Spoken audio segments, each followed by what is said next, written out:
É a história de como Deus estava buscando uma noiva para o seu filho. Cada livro é diferente de todos os outros livros. Estou tentando lhe dar a chave para que você mesmo compreenda a mensagem.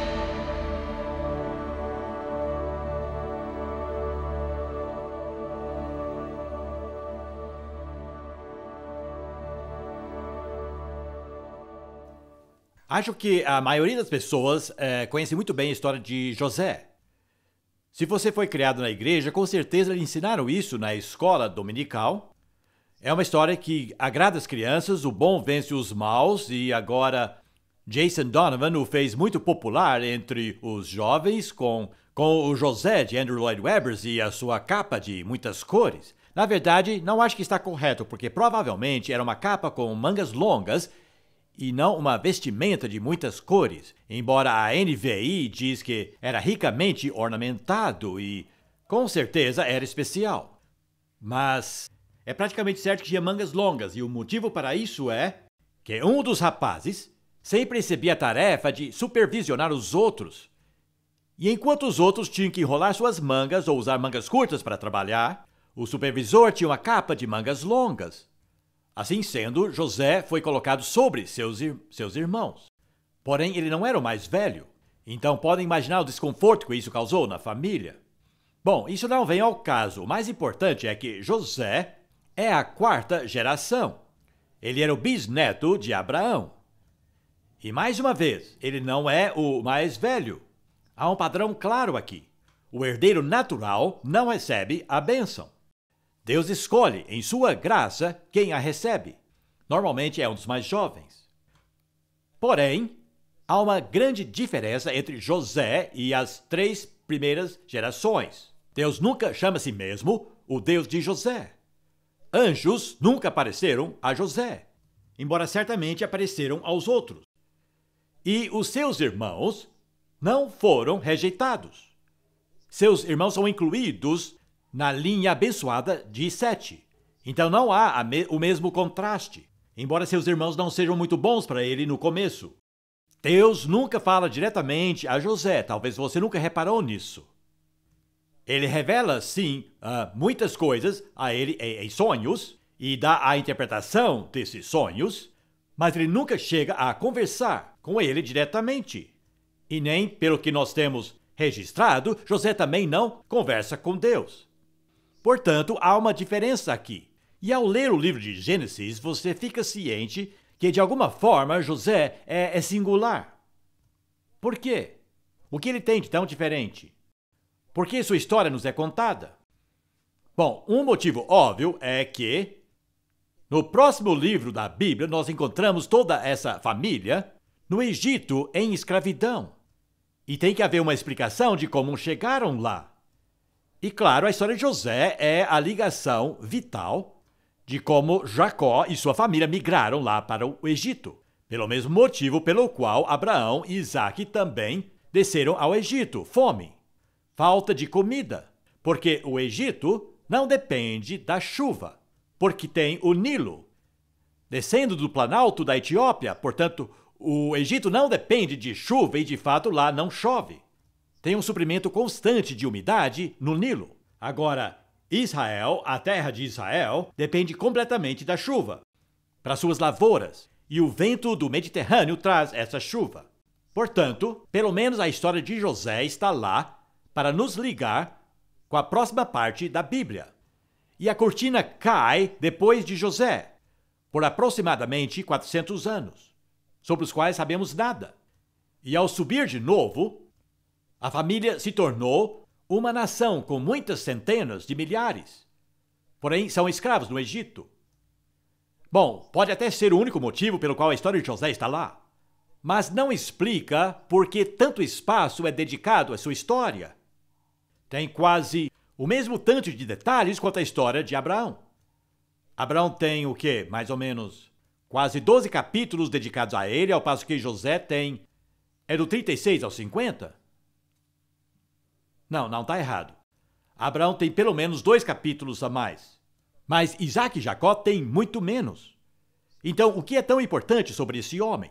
porque temos tantos detalhes. É simplesmente o exemplo de um bom homem e a moral que o bem triunfa no final? Não, é muito mais do que isso. Há pelo menos 4 níveis em que você pode ler a história de José. O primeiro nível é simplesmente o nível humano. É uma história vívida, contada com maestria, com personagens muito reais. É uma aventura muito grande, mais estranho que a ficção. Contém algumas coincidências extraordinárias e, na verdade, a vida de José pode ser resumida em 2 capítulos. Capítulo 1, embaixo, e capítulo 2, em cima. Foi isso que aconteceu com ele. Desceu ao fundo do poço de ser o favorito de seu pai para se tornar um escravo no Egito. E depois subiu ao topo, passando de um prisioneiro esquecido ao primeiro-ministro. Uma história impressionante. No ponto mais baixo da escada social e depois subindo ao ponto mais alto. Uma história que nos atrai muito. E depois, no meio desses 2 extremos, temos a inveja de seus irmãos. E a chave de tudo parece ser os sonhos. Sabem, acho que José não era a pessoa com mais tato, a pessoa de mais tato na Bíblia. Acho que era muito sem tato. Imagine contando seus irmãos. Sonhei que todos vocês estavam se prostrando perante mim. Não é assim que você conquista amigos ou influencia pessoas, mas era a verdade. Ele sonhou assim. Não sei se deveria ter contado. Mas todos nós erramos quando se trata de compartilhar revelações de Deus, então não vamos culpá-lo por isso. Este é um nível, é uma história humana e é ótimo material para um show musical no London West End, que milhares já viram e já foi produzido por muitas escolas também. Agora, o segundo nível em que podemos ler essa história é ler isso do ponto de vista de Deus. Deus está nessa história, embora ele não conversa diretamente com José, está nos bastidores. Ele é o Deus invisível que está ajeitando as circunstâncias para seus propósitos e planos, que ele escolheu revelar através de sonhos. As pessoas aceitam as coisas em sonhos mais facilmente do que quando estão acordadas. Eu tenho sonhos muito estranhos. Normalmente eu estou chegando numa reunião no dia errado, com as anotações erradas, na hora errada. E eu acordo suando frio. É mais para pesadelo. Mas é verdade, em sonhos você aceita qualquer coisa como sendo real. E às vezes Deus precisa falar conosco dessa forma e comunicar conosco. Mas sempre precisa de uma interpretação. Agora, José disse que os sonhos eram de Deus e que a interpretação viria de Deus. Daniel também tinha o mesmo dom. Na verdade, Deus é o ator principal nessa história, mas não mostraram isso no musical. Deus está nos bastidores, organizando tudo. Não há milagres diretos, mas há sim circunstâncias providenciais. E muitas vezes é a maneira que Deus trabalha. Não é tão espetacular ou tão sensacional, mas Deus tem uma forma de arranjar reuniões com pessoas. E o curso de sua vida é mudada. Ele está nos bastidores, fazendo com que seu propósito seja cumprido. Ele está no controle. É exatamente o contrário de crer na sorte. Eu não sei se você sabe, mas a palavra no hebraico para sorte é Gad. E você pode viver por Gad ou por Deus. E era bem comum no passado as pessoas dizerem por Gad, que significa por sorte, o melhor da sorte para você. Ferraduras em casamento e todo esse tipo de coisa. É impressionante quantas pessoas dependem da sorte. E o número da loteria federal essa semana é... E as pessoas creem que circunstâncias são o resultado de sorte, do acaso. Mas José não acreditava nisso. Ele cria que suas circunstâncias eram controladas por Deus. Que Deus estava atrás de tudo que acontecia com ele. Não entendia na hora, mas depois entendia. E muitas vezes vemos a mão de Deus em nossa vida ao olharmos para trás, embora não entendesse na hora o que estava acontecendo. Na verdade, o versículo-chave na história de José se encontra no capítulo 45, versículo 7. Isso é o que ele disse quando finalmente se deu a conhecer a seus irmãos, depois de tê-los envergonhado e humilhado. Finalmente ele os perdoou pelo que tinham feito a ele, vendendo-o como escravo. E ele disse o seguinte: mas Deus me enviou adiante de vós para vos preservar um remanescente sobre a terra e salvar as suas vidas com uma grande libertação. Agora, essa é uma declaração muito, muito importante. Deus me enviou adiante de vós. Eles achavam que haviam se livrado de seu irmão vendendo-o a uma tribo de comerciantes como escravo. E agora já era. E pegaram aquele seu casaco especial e cobriram com o sangue de um cabrito e levaram de volta ao coitado de Jacó e disseram: achamos isso no campo. Seu filho favorito deve estar morto. Que coisa terrível para fazer com o coitado de Jacó. Mas Deus me enviou adiante de vós. Deus permite que coisas aconteçam. Ele não força alguém para prejudicar uma outra, mas ele permite isso. E às vezes ele permite isso para seus próprios propósitos. E essa foi a fé que José tinha. Deus me enviou adiante de vós. E na verdade esse foi realmente o resultado. Se tornou o ministro do abastecimento.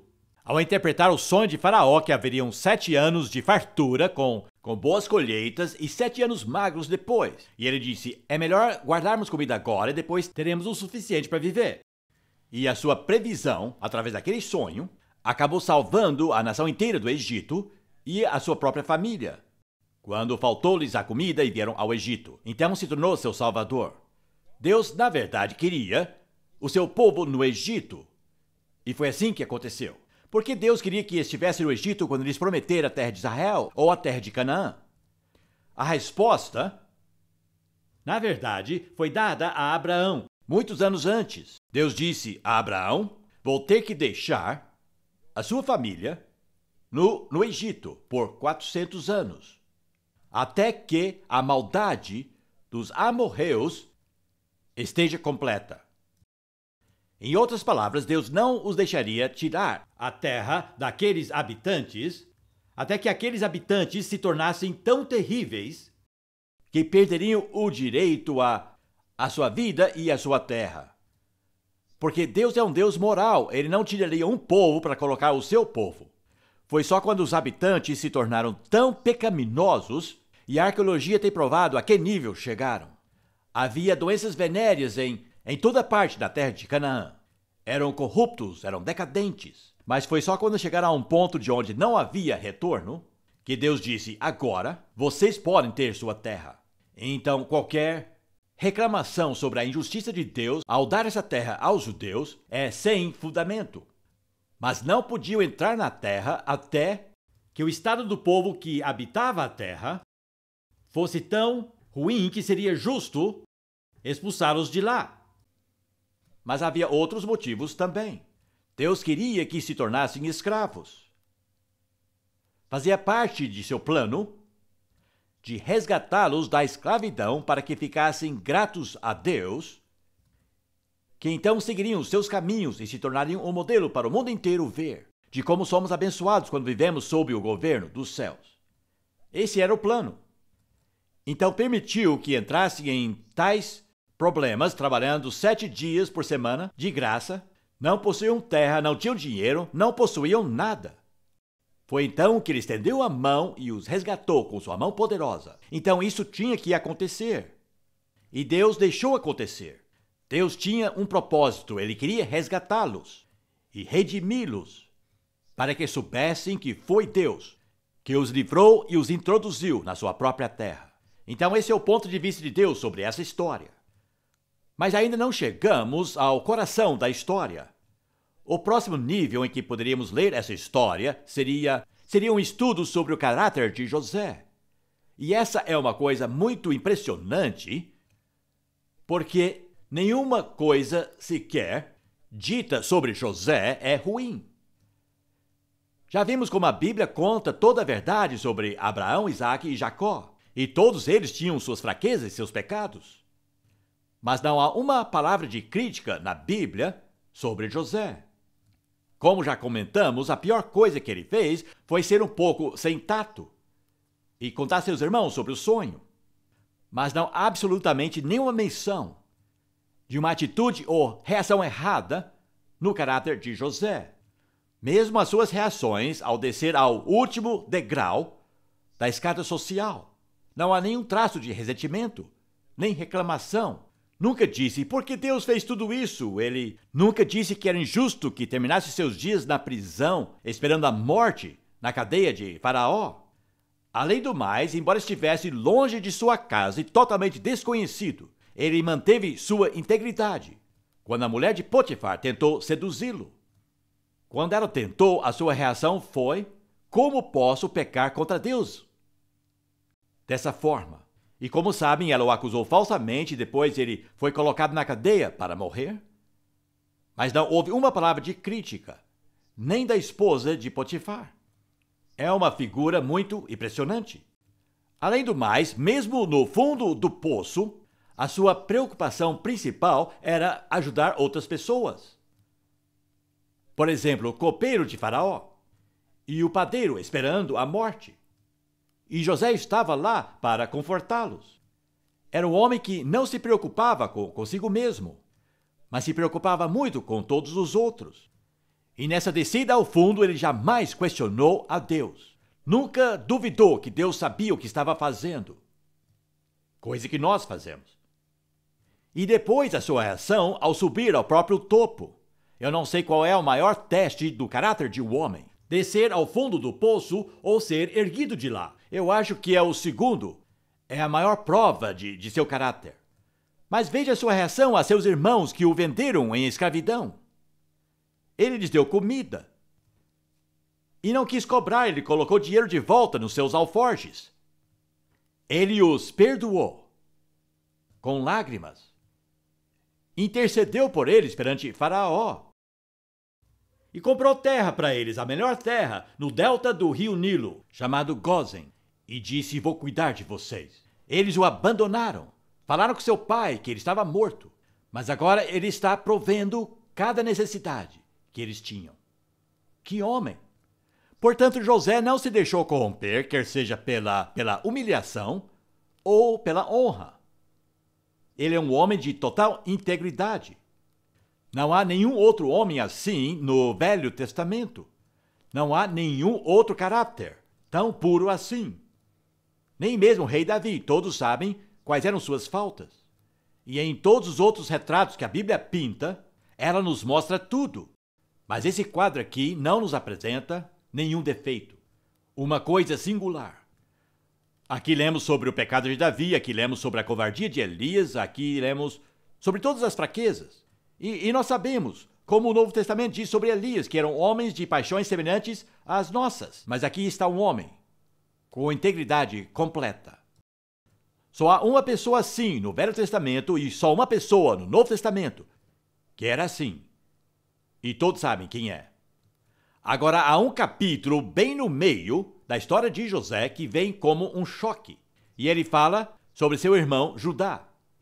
E quando você lê o livro de Gênesis, com certeza você sentiu um choque. De repente, no meio da história desse bom homem, há sim um contraste com seu próprio irmão Judá. O homem que vai a uma prostituta, que na verdade é sua própria nora, usando um véu, e acontece um incesto e é uma história sórdida. E ela aparece bem no meio da história de José. É quase como se Deus quisesse ressaltar José, mostrando como seus irmãos não eram homens bons, mas José era bom. Um contraste tanto, não consigo pensar de qualquer outro motivo, porque essa história sórdida de Judá foi inserida ali sem nenhuma conexão. Como se, assim como Abraão tinha um contraste com Ló e Ismael com Isaac e Jacó com Esaú, é como se aqui tem um irmão que ressalta a integridade desse homem.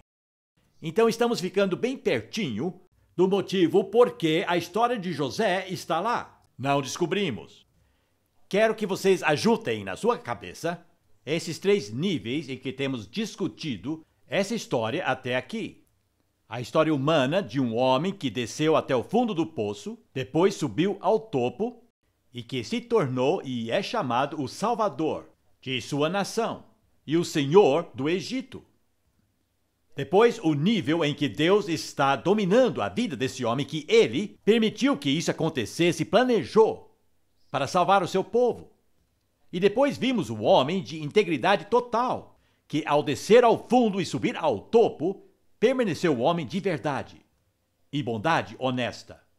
De quem isso faz você pensar? A resposta é o próprio Jesus. José se torna o que nós chamamos um tipo de Jesus. Uma figura de Jesus, lá no Velho Testamento. É como se Deus estivesse nos mostrando na vida de José o que ele faria com seu próprio filho. Que seu próprio filho, como José, seria rejeitado por seus irmãos e levado ao fundo em total humilhação, para depois ser exaltado como Salvador e Senhor de seu povo. Está tudo lá. E os paralelos são impressionantes. E quanto mais você lê a história de José, mais você vê essa figura de Jesus, como se Deus soubesse o tempo todo o que ele faria e estivesse dando dicas para o seu povo. Encontramos isso em todo o Velho Testamento. Um dos meus livros favoritos é chamado Cristo em Todas as Escrituras, por uma mulher chamada A.M. Hodgkin. Alguém aqui conhece? Um livro maravilhoso. E ela passa por cada um dos 66 livros da Bíblia e nos mostra Jesus naquele livro. Sabe, o próprio Jesus disse: examinai as Escrituras, porque são elas que testemunham de mim. Mas ele estava falando sobre o Velho Testamento. Portanto, ao ler o Velho Testamento, devemos procurar o Senhor Jesus, para a sua semelhança, procurando a sua sombra. Jesus é a própria substância, mas a sua sombra cai em todas as páginas do Velho Testamento, e especialmente aqui em Gênesis. Agora, uma vez que você entende isso, que José é uma figura de Jesus, da resposta de Deus, como Abraão, Isaque e Jacó são modelos de nossa fé em Deus, José é um modelo da resposta de Deus a essa fé. De como Deus pode pegar a vida de um homem e libertar seu povo de suas necessidades e exaltar esse homem como Salvador e Senhor.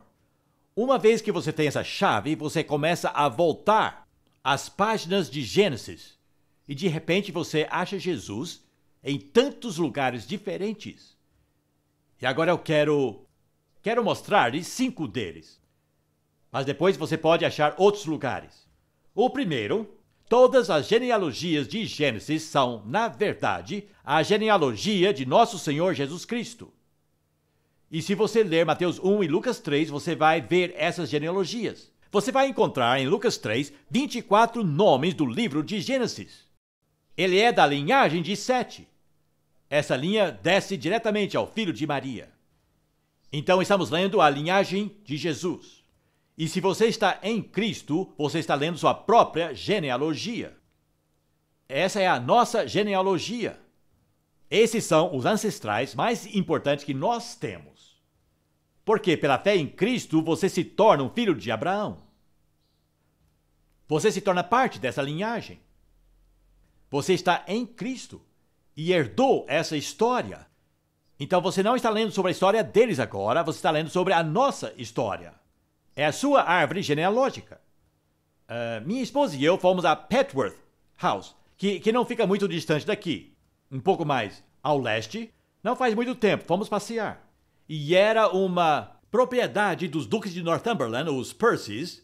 E como eu sou de Northumberland, eu estava muito interessado, eu fiz faculdade com um dos Percys. E eu fiquei muito interessado quando vi a árvore genealógica deles desenhado na parede. E sabem, começava com Adão. Traçaram a sua genealogia de volta a Adão, os Percys de Northumberland. E pensei, eu posso fazer isso? Teria algumas lacunas, mas eu conseguiria fazer isso. Todos viemos de Adão. E os cristãos vêm de Abraão. Em Cristo, essa é a nossa genealogia, porque é dele. É a árvore genealógica de Jesus que estamos lendo em Gênesis, mas há ligações bem mais profundas. A próxima coisa que quero dizer é que, vez após vez, você vê alguém em Gênesis e você vê Jesus. Ao olhar José, você vê Jesus. Ao olhar para Isaque, você vê Jesus. Vamos voltar ao dia em que Deus mandou Abraão sacrificar Isaque. Foi instruído a ir a um monte específico, e esse monte, o Monte Moriá, anos depois, esse monte era chamado de Gólgota, o Calvário, onde Deus sacrificou o seu próprio filho unigênito. É interessante que em Gênesis 24 diz que Isaque era o único filho amado de Abraão. E como eu disse anteriormente, Isaque não era um menino, ele já estava com 30 e poucos anos quando isso aconteceu. Portanto, ele tinha força para resistir o seu pai. Mas ele aceitou ser amarrado e colocado naquele altar. E depois Deus impediu Abraão no ponto crucial e providenciou um outro sacrifício.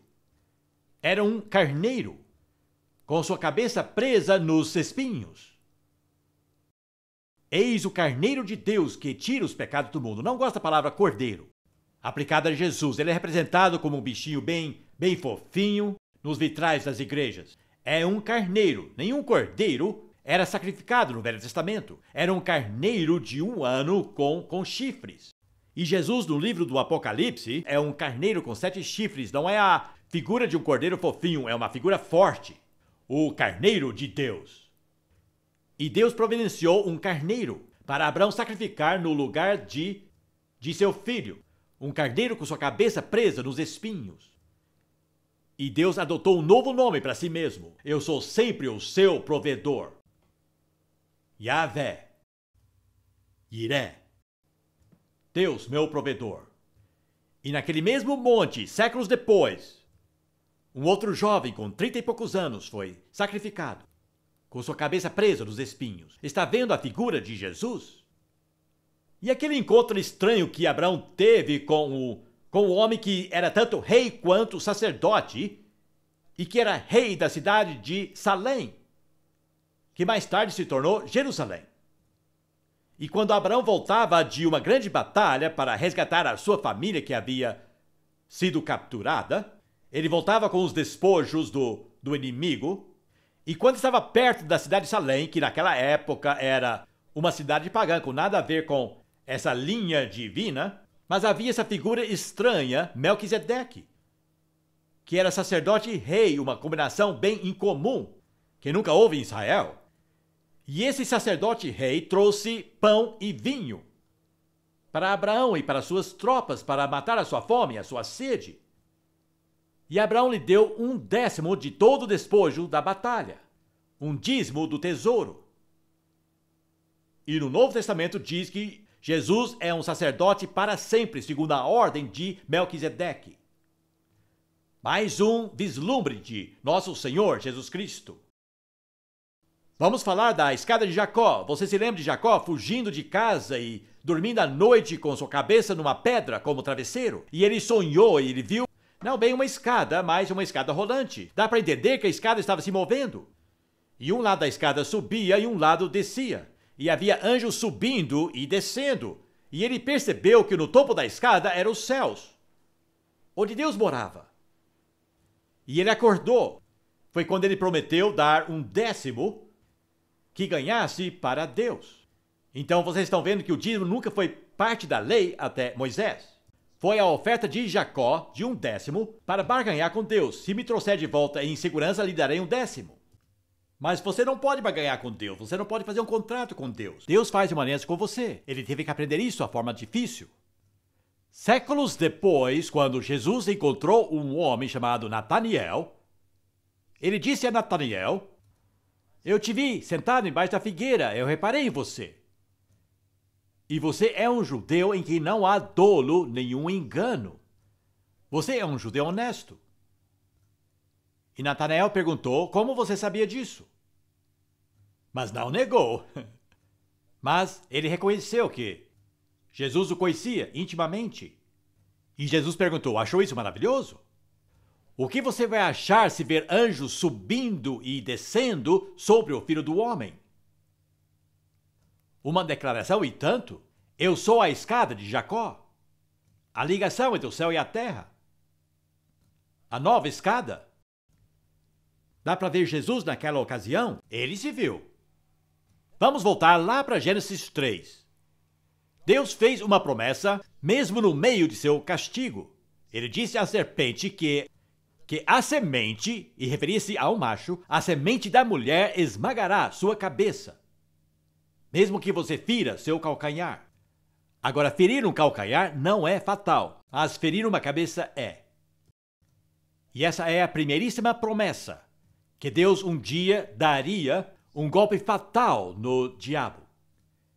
Quem era a semente de Eva que faria isso? Todos nós sabemos quem foi. Foi o homem que amarrou o valente e lhe despojou os bens. Vamos voltar ainda mais e falar de algo que eu mencionei em uma de minhas palestras. Em Romanos 5, Paulo diz que, assim como a desobediência de um homem trouxe morte, assim a obediência de um homem trouxe vida. Ele está dizendo que Jesus é um segundo Adão. E as duas coisas aconteceram no jardim. Foi no jardim do Éden, que Adão disse não a Deus, e foi no jardim do Getsemane, que Jesus disse, não seja feita a minha vontade, mas a tua. Veja o contraste aqui. Os dois começaram uma raça humana. Adão foi o primeiro homem do Homo sapiens. Jesus foi o primeiro ser humano do Homo novus. Eu nasci Homo sapiens. Agora eu sou Homo novus. O Novo Testamento fala sobre o novo homem, a nova humanidade. Na verdade, há duas raças humanas na Terra hoje. Nós nascemos Homo sapiens e nascemos de novo Homo novus. Ou você está em Adão, ou você está em Cristo. Há uma nova raça humana e vai habitar um planeta Terra completamente novo. Na verdade, um universo novo. Vamos prosseguir mais. Acho que a coisa mais impressionante dita sobre Jesus no Novo Testamento é que ele foi responsável pela criação do universo. Que um carpinteiro de Nazaré, levando o crédito por um feito de tal magnitude. Mas os primeiros discípulos vieram a compreender que Jesus estava envolvido no capítulo 1 de Gênesis. E depois declararam que, sem ele, nada do que foi feito se fez. Uma vez tive o privilégio de falar num culto ao ar livre no Canadá, num lugar onde nunca houvera um culto cristão, bem em frente à cachoeira de Niagara. Que pano de fundo! E foi televisionado para o Canadá inteiro e partes dos Estados Unidos. Éramos em 3 palestrantes. Eu falei primeiro, depois um padre católico, depois um pastor pentecostal. E vou lhes falar nosso assunto. Todos nós falamos sobre luas de mel. Não havíamos combinado isso. Mas Niagara é uma das capitais de lua de mel do mundo. Todos os hotéis têm suas suítes cercando a cachoeira. Mas isso não vem ao ponto. Quando me levantei para falar, eu disse, eu gostaria de falar que conheço o homem que fez essas cachoeiras. Eu conheci aos 17 anos. E nós somos amigos desde então. Me olharam assim meio de lado, como se eu fosse louco. E eu disse, na verdade, seu nome é Jesus. E sem ele, nada do que foi feito se fez. E eu disse, foi ele quem fez essas cachoeiras. Antes dele fazer cadeiras e mesas, ele fez as árvores para que pudesse ter madeira. E antes de pregar o Sermão do Monte, ele fez as montanhas para que pudesse ter um púlpito. Mas vocês não acham incrível que um carpinteiro de Nazaré pudesse estar envolvido na criação de nosso universo? Então, ao ler Gênesis 1, você enxerga Jesus lá? Ele está lá, Deus usou o plural. Façamos o homem na nossa imagem. Vocês agora sabem, faz 20 anos que sabemos isso, que estamos sobre uma casca de ovo.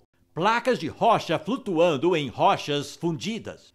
E essas placas estão em movimento constante, esfregando uma contra a outra, causando terremotos. Estamos numa posição muito delicada. Estamos em pé nessas placas. E quando isso foi descoberto, e a deriva continental, através do qual um pedaço de terra seca, sobre o qual lemos em Gênesis 1, onde a terra se separou para se tornar os continentes, os cientistas precisavam achar uma palavra nova para essas placas. E qual foi essa palavra? Placas tectônicas. E vocês sabem o que significa essa palavra grega tectone? De onde veio essa palavra nova que arranjaram? Tectone significa carpinteiro. Agora, eu não sei se isso foi deliberado, a escolha desse título. Que título? Todo esse planeta Terra, no qual nós vivemos, foi o resultado de uma obra de um carpinteiro, de Nazaré. E o seu nome é o Senhor Jesus Cristo. Bom, nós terminamos nossos estudos hoje onde começamos. Começamos com a criação e terminamos com o Senhor Jesus Cristo, por meio de quem o mundo veio a existir e para quem ele foi criado. E por meio de quem nós descobrimos as respostas às nossas perguntas. Porque ele é chamado no Evangelho de João, capítulo 1, ele é chamado o Logos, o Verbo. Mas significa muito mais do que isso. João escreveu seu evangelho em Éfeso. E 500 anos antes dele escrever esse evangelho, um homem viveu em Éfeso chamado Heráclito. E ele foi o primeiro cientista verdadeiro. E ele ensinou seus alunos a observarem e estudarem o que acontecia no reino animal e no clima. E ele disse, ao descobrirem alguma coisa, vocês precisam descobrir o motivo por que as coisas se comportam assim. Mas o motivo por quê, em grego, é logos. E isso se tornou o título de todos os ramos da ciência. Ologia significa o motivo por quê. Biologia significa por que a vida é como é. Zoologia, o comportamento dos animais. Psicologia, o motivo por que nossas mentes funcionam assim. Sociologia, o motivo por que os grupos se comportam assim. Meteorologia, porque o clima é dessa forma. Mas todos esses ramos da ciência só olham o motivo por que parte do universo se comporta de certa forma. Ninguém parece muito interessado no motivo por que tudo está aqui. E o motivo é Jesus. Ele é o motivo por quê. Ele é o Logos de todo o universo. Foi feito para ele e através dele e por ele. E a ele seja todo louvor e honra e glória e poder, para sempre e sempre. Amém.